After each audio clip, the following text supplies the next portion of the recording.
And this is why we fast. This is one of the reasons why I fast, because it teaches me not to be so dependent on the needs of the flesh. I know how to cut my flesh off. That's why when they came out with that Popeye's chicken sandwich, and everybody is fiending over this stuff, people are dying over it, and it's food. It's just food. It's food. That's all it is, and it's in abundance around here.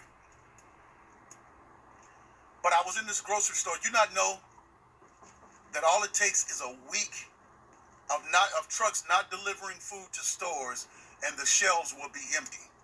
Just 1 week of trucks not delivering food to stores, and the shelves will be empty. Okay? And when the shelves are empty and there's no food, because the powers that be have structured things so much to where I grew up in the South. You can walk down the street and there's a pecan tree, there's a walnut tree, there's a plum tree, there's an apple tree, there's a pear tree.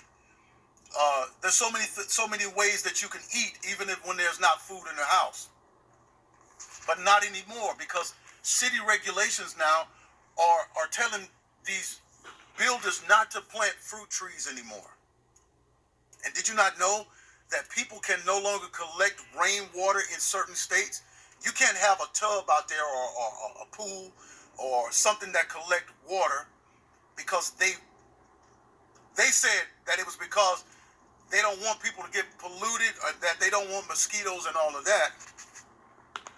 But no, it's all about them monetizing water and controlling everything, and controlling the fact that this is why you should plant a garden in your backyard. It's more healthy for you anyway to eat the food that you grow out of your backyard without all the pesticides and poisons. And your body, you'll see your body getting healthier, and you start losing weight, and your muscle tone and your skin and everything is different. I think most people lose their hair I'm talking about men and women in their early 20s and 30s, because of the toxins in the food, and because the food is not getting enough nutrients. In the Bible, God told Israel, he says, you've got to let the land rest. He said, grow for 7 years, and then allow the land to rest, to recoup its nutrients and its growing power for 7 years. We don't let the land rest. You notice our farmers, they lay a crop, and then they come back out, they'll harvest the crop and come back and lay a new one. Harvest, lay a new one. And the earth is forgiving. It'll do all that. The earth can produce. I don't see why people talking about population control, because the earth, we haven't seen the true power of the earth. The earth can reproduce like crazy. God said to every seed, be fruitful and multiply after your kind. So, everything is designed to just produce. And if the world was filled with 17 trillion people, it could produce that. So yeah, grow a garden. They don't want people digging wells anymore either, because they're saying that, they're tapping into poison and all. No, it's all about them controlling people, monetizing, and then they're funneling everything to world order and world control. They can cut off your water from a button. They can turn your water off from a button. No longer do they have to come out and physically turn your water off. They just touch a button, turn your power off, touch a button. And then when these people get good and ready, they can stop sending supplies to the stores, and the stores will be empty. Okay? I was in the store one time, and God just showed me a vision, just dropped a vision in my spirit, and I saw the shelves just empty and bare, and panic was all around me, panic. And the Spirit of God says to me, he says, if I lift the veil, and I knew exactly what he was saying. And I was like, Lord, no, we're not ready. We're not ready. Forgive us, Lord. Have mercy on us. We're not ready. Forgive us.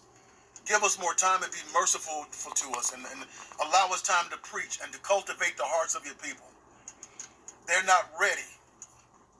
But the time is going to come when God is going to lift the veil.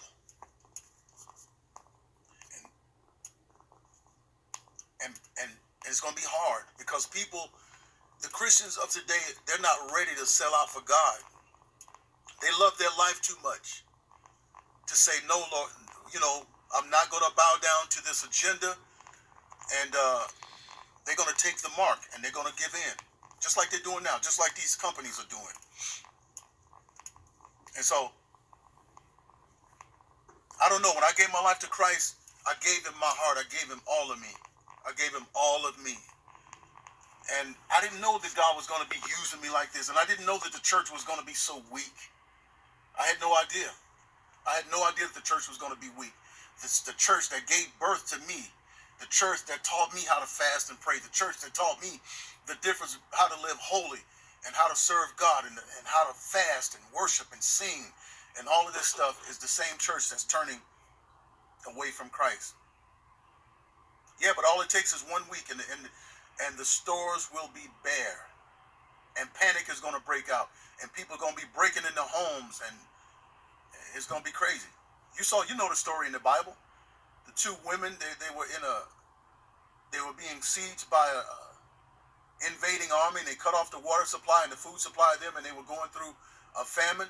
And the ladies decided to cook their babies and feed their babies to the group one night. And they ate the one lady baby, and the other one said that no, the next day she hid hers. But that's how hard times can get,